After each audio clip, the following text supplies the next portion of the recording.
Assalamualaikum warahmatullahi wabarakatuh. Berjumpa lagi dengan AR Kelapayan. Jangan lupa subscribe-nya dan like-nya sebelum menonton video dari kami. Selamat menyaksikannya. Bila kau tahu hakikat seorang pencinta, kau akan menyadari bahwa ketunggalan harus meniadakan dirinya untuk musnah ke dalam pelukan kekasihnya Majnun. Bahkan sekarang aku seperti lilin terbakar. Bila aku mendekati api, aku akan hangat seluruh.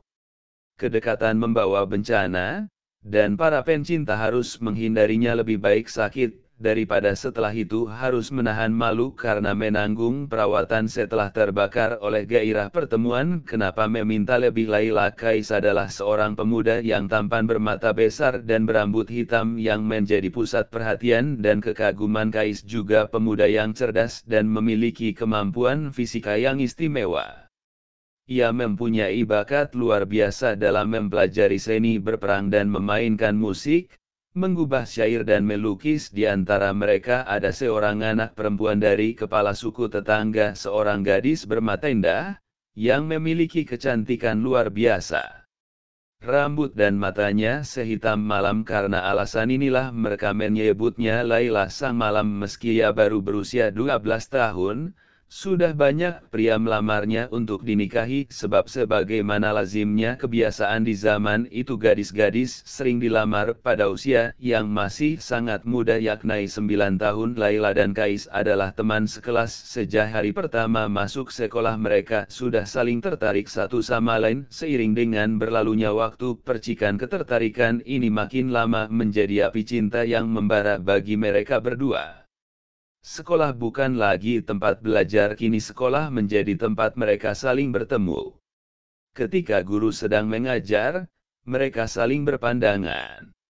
Ketika tiba waktunya menulis pelajaran, mereka justru saling menulis namanya di atas kertas. Bagi mereka berdua tak ada teman atau kesenangan lainnya. Dunia kini hanyalah milik Kais dan Laila.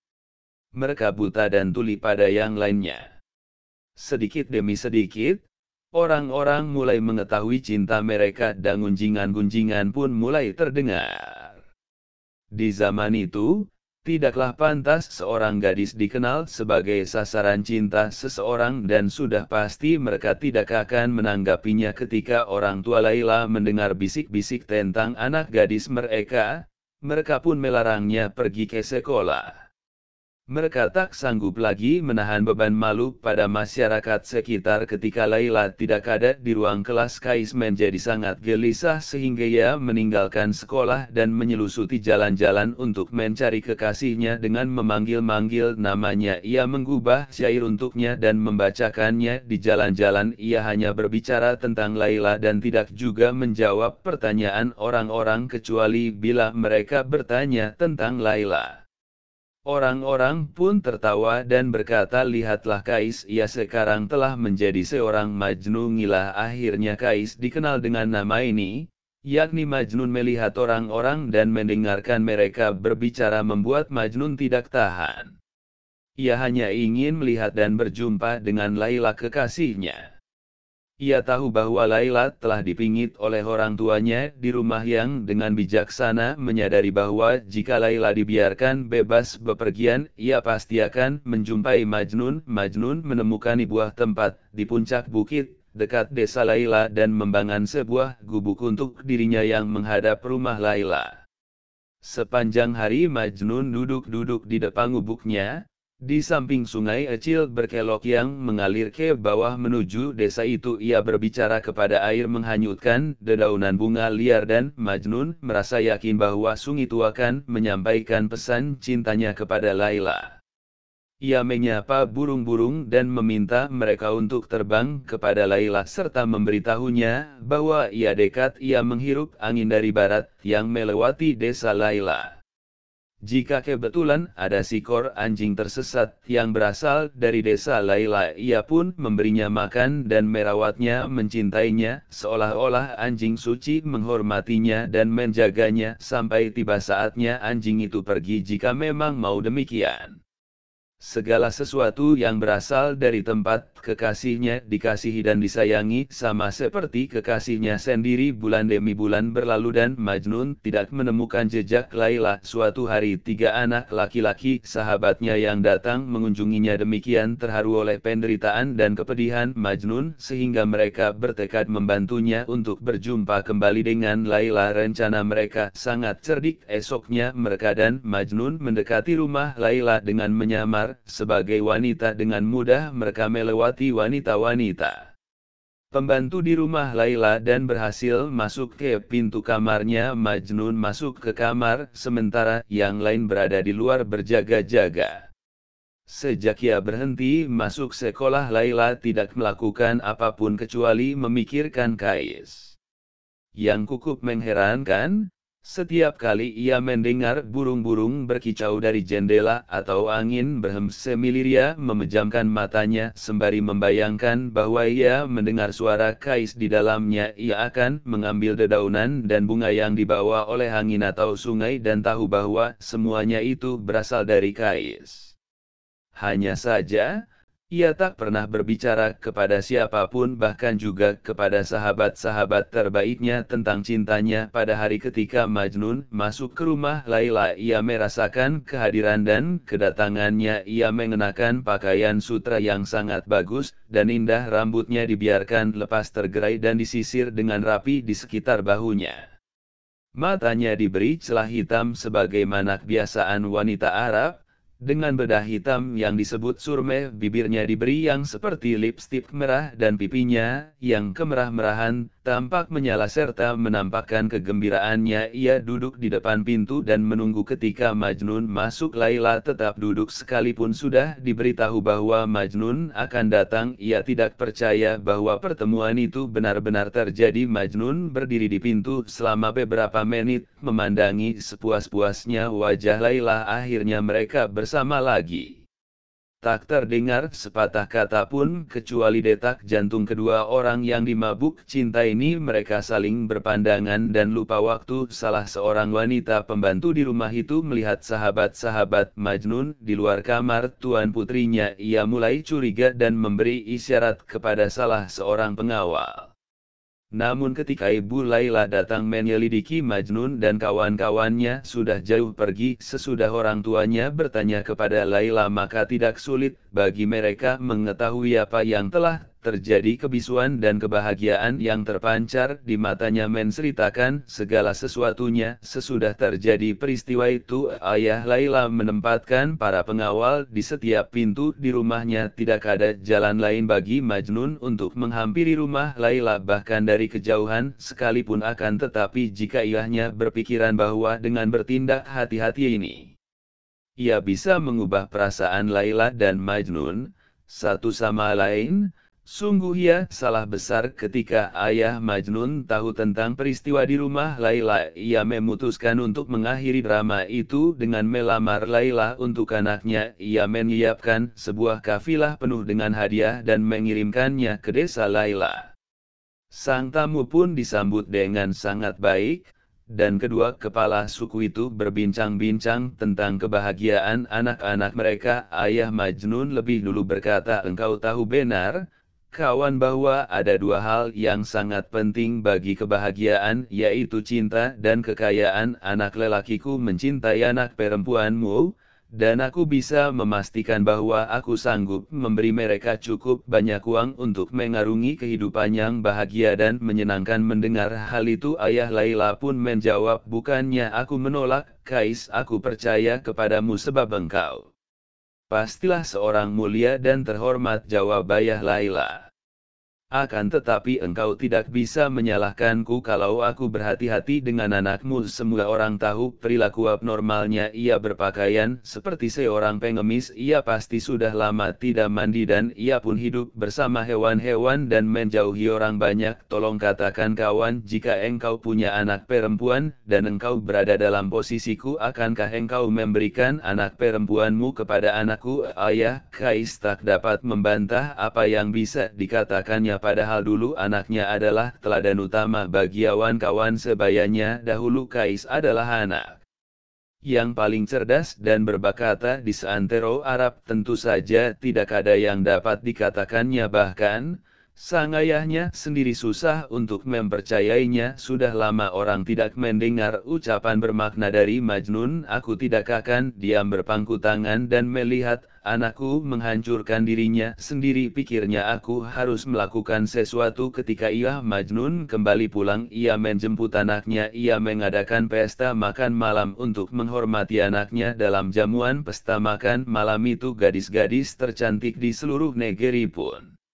diundang. Mereka pasti bisa mengalihkan perhatian Majnun dari Laila. Pikir ayahnya. Di pesta itu Majnun diam dan tidak mempedulikan tamu-tamu lainnya. Ia duduk di sebuah sudut ruangan sambil melihat gadis-gadis itu hanya untuk mencari pada diri mereka berbagai kesamaan dengan yang dimiliki Laila.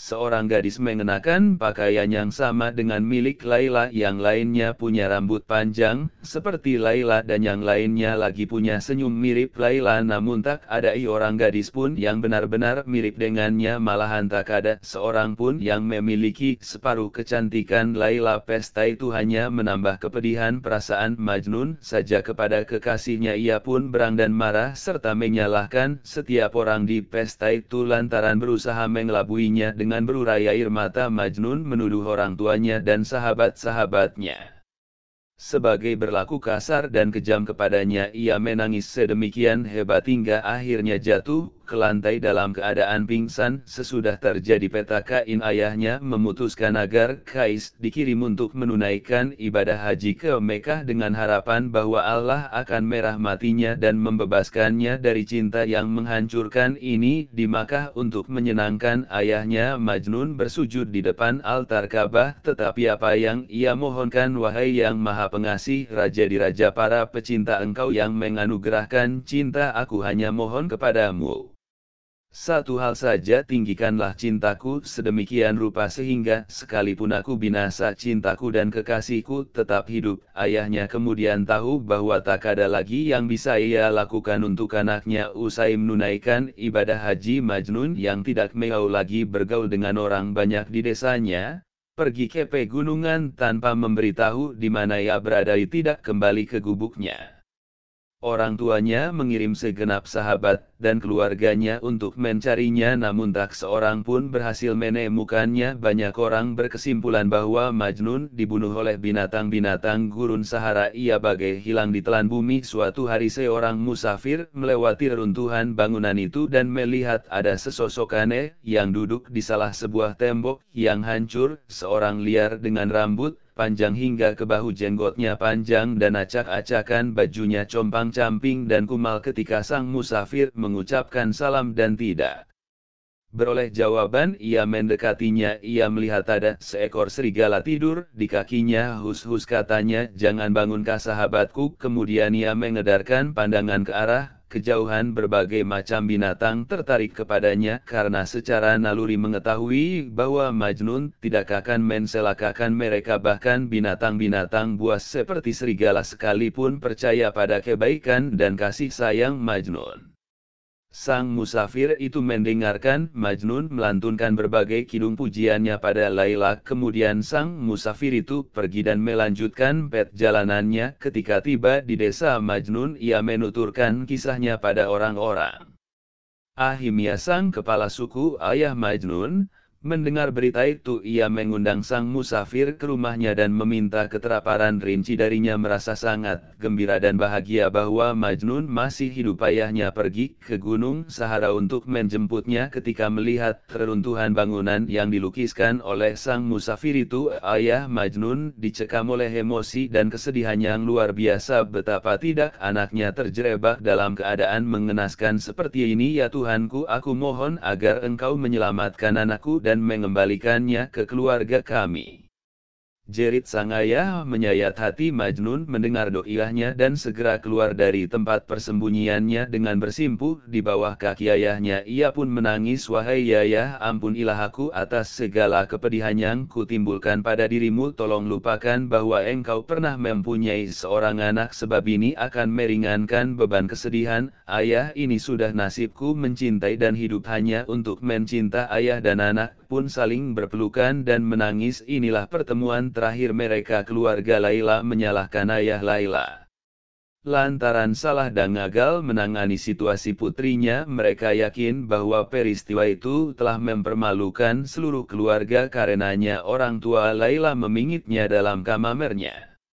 Beberapa sahabat Laila diizinkan untuk mengunjunginya, tetapi ia tidak ingin ditemani. Ia berpaling ke dalam hatinya, memelihara api cinta yang membakar dalam kalbunya untuk mengungkapkan segenap perasaannya yang terdalam. Ia menulis dan menggubah syair kepada kekasihnya pada potongan-potongan kertas kecil. Kemudian ketika ia diperbolehkan menyendiri di taman, ia pun menerbangkan potongan-potongan kertas kecil ini dalam hembusan angin. Orang-orang yang menemukan syair-syair dalam potongan-potongan kertas kecil itu membawanya kepada Majnun. Dengan cara demikian dua kekasih itu masih bisa menjalin hubungan, karena Majnun sangat terkenal di seluruh negeri. Banyak orang datang mengunjunginya, namun mereka hanya berkunjung sebentar saja karena mereka tahu bahwa Majnun tidak kuat lama dikunjungi banyak orang. Mereka mendengarkannya melantunkan syair-syair indah dan memainkan serulingnya dengan sangat memukau. Sebagian orang merasa iba kepadanya, sebagian lagi hanya sekadar ingin tahu tentang kisahnya. Akan tetapi setiap orang mampu merasakan kedalaman cinta dan kasih sayangnya kepada semua makhluk. Salah seorang dari pengunjung itu adalah seorang ksatria gagah berani bernama Amar yang berjumpa dengan Majnun dalam perjalanannya menuju Mekah. Meskipun ia sudah mendengar kisah cinta yang sangat terkenal itu di kotanya, ia ingin sekali mendengarnya dari mulut Majnun sendiri. Drama kisah tragis itu membuatnya sedemikian pilu dan sedih hingga ia bersumpah dan bertekad melakukan apa saja yang mungkin untuk mempersatukan dua kekasih itu, meskipun ini berarti menghancurkan orang-orang yang menghalanginya. Ketika Amr kembali ke kota kelahirannya, ia pun menghimpun pasukannya. Pasukan ini berangkat menuju desa Laila dan menggempur suku di sana tanpa ampun. Banyak orang yang terbunuh atau terluka ketika pasukan Amar hampir memenangkan pertempuran. Ayah Laila mengirimkan pesan kepada Amar, "Jika engkau atau salah seorang dari prajuritmu menginginkan putriku, aku akan menyerahkannya tanpa melawan. Bahkan jika engkau ingin membunuhnya, aku tidak keberatan. Namun ada satu hal yang tidak akan pernah bisa kuterima, jangan minta aku untuk memberikan putriku pada orang gila itu." Majnun mendengar pertempuran itu hingga ia bergegas ke sana. Di medan pertempuran, Majnun pergi ke sana kemari dengan bebas di antara para prajurit dan menghampiri orang-orang yang terluka dari suku Laila. Ia merawat mereka dengan penuh perhatian dan melakukan apa saja untuk meringankan luka mereka. Amr pun merasa heran kepada Majnun ketika ia meminta penjelasan ihwal mengapa ia membantu pasukan musuh. Majnun menjawab, "Orang-orang ini berasal dari desa kekasihku, bagaimana mungkin aku bisa menjadi musuh mereka?" Karena demikian bersimpati kepada Majnun, Amr sama sekali tidak bisa memahami hal ini. Apa yang dikatakan ayah Laila tentang orang gila ini akhirnya membuatnya sadar. Ia pun memerintahkan pasukannya untuk mundur dan segera meninggalkan desa itu tanpa mengucapkan sepatah kata pun kepada Majnun. Laila semakin merana dalam penjara kamarnya sendiri. Satu-satunya yang bisa ia nikmati adalah berjalan-jalan di taman bunganya. Suatu hari dalam perjalanannya menuju taman IBN, Salam, seorang bangsawan kaya dan berkuasa, melihat Laila dan serta-merta jatuh cinta kepadanya. Tanpa menunda-nunda lagi ia segera mencari ayah Laila. Merasa lelah dan sedih hati karena pertempuran yang baru saja menimbulkan banyak orang terluka di pihaknya, ayah Laila pun menyetujui perkawinan itu. Tentu saja Laila menolak keras. Ia mengatakan kepada ayahnya, "Aku lebih senang mati ketimbang kawin dengan orang itu." Akan tetapi tangisan dan permohonannya tidak digubris. Lantas ia mendatangi ibunya, tetapi sama saja keadaannya. Perkawinan pun berlangsung dalam waktu singkat. Orang tua Laila merasa lega bahwa seluruh cobaan berat, akan tetapi Laila menegaskan kepada suaminya bahwa ia tidak pernah bisa mencintainya. "Aku tidak akan pernah menjadi seorang Istri katanya, karena itu jangan membuang-buang waktu kamu, carilah seorang istri yang lain. Aku yakin masih ada banyak wanita yang bisa membuatmu bahagia. Akhirnya berakhir juga. Sekalipun mendengar kata-kata dingin ini, IBN Salam percaya bahwa sesudah hidup bersamanya beberapa waktu lamanya, pada akhirnya Laila pasti akan menerimanya. Ia tidak mau memaksa Laila, melainkan menunggunya untuk datang kepadanya. Ketika kabar tentang perkawinan Laila terdengar oleh Majnun, ia menangis dan meratap selama berhari-hari. Ia melantunkan lagu-lagu yang demikian menyayat hati dan mengharu biru kalbu sehingga semua orang yang mendengarnya pun ikut menangis. Derita dan kepedihannya begitu berat sehingga binatang-binatang yang berkumpul di sekelilinginya pun turut bersedih. Namun kesedihannya ini tak berlangsung lama, sebab tiba-tiba Majnun merasakan kedamaian dan ketenangan batinnya aneh seolah-olah tak terjadi apa-apa. Ia pun terus tinggal di reruntuhan itu. Perasaannya kepada Laila tidak berubah dan malah menjadi semakin lebih dalam lagi. Dengan penuh ketulusan, Majnun menyampaikan ucapan selamat kepada Laila atas perkawinannya. Semoga kalian berdua selalu berbahagia di dunia ini. Aku hanya meminta satu hal sebagai tanda cintamu, janganlah engkau lupakan namaku sekalipun engkau telah memilih orang lain sebagai pendampingmu. Janganlah pernah lupa bahwa ada seseorang yang meskipun tubuhnya hancur berkeping-keping hanya akan memanggil-manggil namamu Laila. Sebagai jawabannya Laila mengirimkan sebuah anting-anting sebagai tanda pengabdian tradisional. Dalam surat yang disertakannya ia mengatakan, dalam hidupku aku tidak bisa melupakanmu, barang sesaat pun ku pendam cintaku demikian lama tanpa mampu menceritakannya kepada siapapun. Engkau memaklumkan cintamu ke seluruh dunia, sementara aku membakarnya di dalam hatiku, dan engkau membakar segala sesuatu yang ada di sekelilingmu. Kini aku harus menghabiskan hidupku dengan seseorang, padahal segenap jiwaku menjadi milik orang lain. Katakan kepadaku, kasih mana di antara kita yang lebih dimabuk cinta, engkau ataukah aku? Tahun demi tahun berlalu dan orang tua Majnun pun meninggal dunia. Ia tetap tinggal di reruntuhan bangunan itu dan merasa lebih kesepian ketimbang sebelumnya. Di siang hari, ia mengarungi gurun Sahara bersama sahabat-sahabat binatangnya. Di malam hari ia memainkan serulingnya dan melantunkan syair-syairnya kepada berbagai binatang buas yang kini menjadi satu-satunya pendengarnya. Ia menulis syair-syair untuk Laila dengan ranting di atas tanah. Selang beberapa lama, karena terbiasa dengan cara hidup aneh ini, ia mencapai kedamaian dan ketenangan sedemikian rupa sehingga tak ada sesuatu pun yang sanggup mengusik dan mengganggunya. Sebaliknya Laila tetap setia pada cintanya. IBN Salam tidak pernah berhasil mendekatinya. Kendati pun ia hidup bersama Laila, ia tetap jauh darinya. Berlian dan hadiah-hadiah mahal tak mampu membuat Laila berbakti kepadanya. IBN Salam sudah tidak sanggup lagi merebut kepercayaan dari istrinya. Hidupnya serasa pahit dan sia-sia. Ia tidak menemukan ketenangan dan kedamaian. Rumahnya Laila dan IBN Salam adalah dua orang asing dan mereka tak pernah merasakan hubungan suami istri. Malahan ia tidak bisa berbagi kabar tentang dunia luar dengan Laila. Tak sepatah kata pun pernah terdengar dari bibir Laila, kecuali bila ia ditanya. Pertanyaan ini pun dijawabnya dengan sekadarnya saja dan sangat singkat. Ketika akhirnya IBN Salam jatuh sakit, ia tidak kuasa bertahan sebab hidupnya tidak menjanjikan harapan lagi. Akibatnya pada suatu pagi di musim panas, ia pun meninggal dunia. Kematian suaminya tampaknya makin mengaduk-ngaduk perasaan Laila. Orang-orang mengira bahwa ia berkabung atas kematian IBN Salam, padahal sesungguhnya ia menangisi kekasihnya, Majnun yang hilang dan sudah lama dirindukannya. Selama bertahun-tahun ia menampakkan wajah tenang, acuh tak acuh, dan hanya sekali saja ia menangis. Kini ia menangis keras dan lama atas perpisahannya dengan kekasih satu-satunya.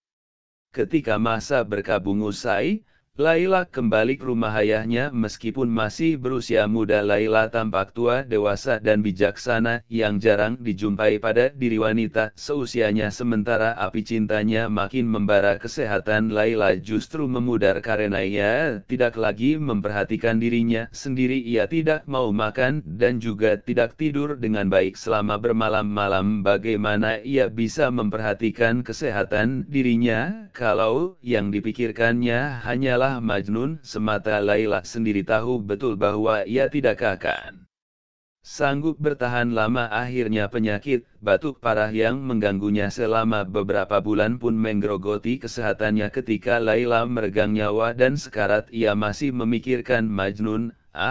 Kalau saja ia bisa berjumpa dengannya sekali lagi untuk terakhir kalinya. Ia hanya membuka matanya untuk memandangi pintu kalau kekasihnya datang, namun ia sadar bahwa waktunya sudah habis dan ia akan pergi tanpa berhasil mengucapkan salam perpisahan kepada Majnun. Pada suatu malam di musim dingin, dengan matanya tetap menatap pintu, ia pun meninggal dunia dengan tenang sambil bergumam, Majnun, Majnun, Majnun. Kabar tentang kematian Laila menyebar ke segala penjuru negeri dan tak lama kemudian berita kematian Laila pun terdengar oleh Majnun. Mendengar kabar itu, ia pun jatuh pingsan di tengah-tengah gurun Sahara dan tetap tak sadarkan diri selama beberapa hari. Ketika kembali sadar dan siuman, ia segera pergi menuju desa. Laila nyaris tidak sanggup berjalan lagi. Ia menyeret tubuhnya di atas tanah. Majnun bergerak terus tanpa henti hingga tiba di kuburan Laila di luar kota. Ia berkabung di kuburannya selama beberapa hari. Ketika tidak ditemukan cara lain untuk meringankan beban dan penderitaannya, perlahan-lahan ia meletakkan kepalanya di kuburan Laila kekasihnya dan meninggal dunia dengan tenang. Jasad Majnun tetap berada di atas kuburan Laila selama setahun. Belum sampai setahun peringatan kematiannya, ketika segenap sahabat dan kerabat menziarahi kuburannya, mereka menemukan sesosok jasad terbujur di atas kuburan Laila. Beberapa teman sekolahnya mengenali dan mengetahui bahwa itu adalah jasad Majnun yang masih segar seolah baru mati kemarin. Ia pun dikubur di samping Laila. Tubuh dua kekasih itu yang kini bersatu dalam keabadian kini bersatu kembali.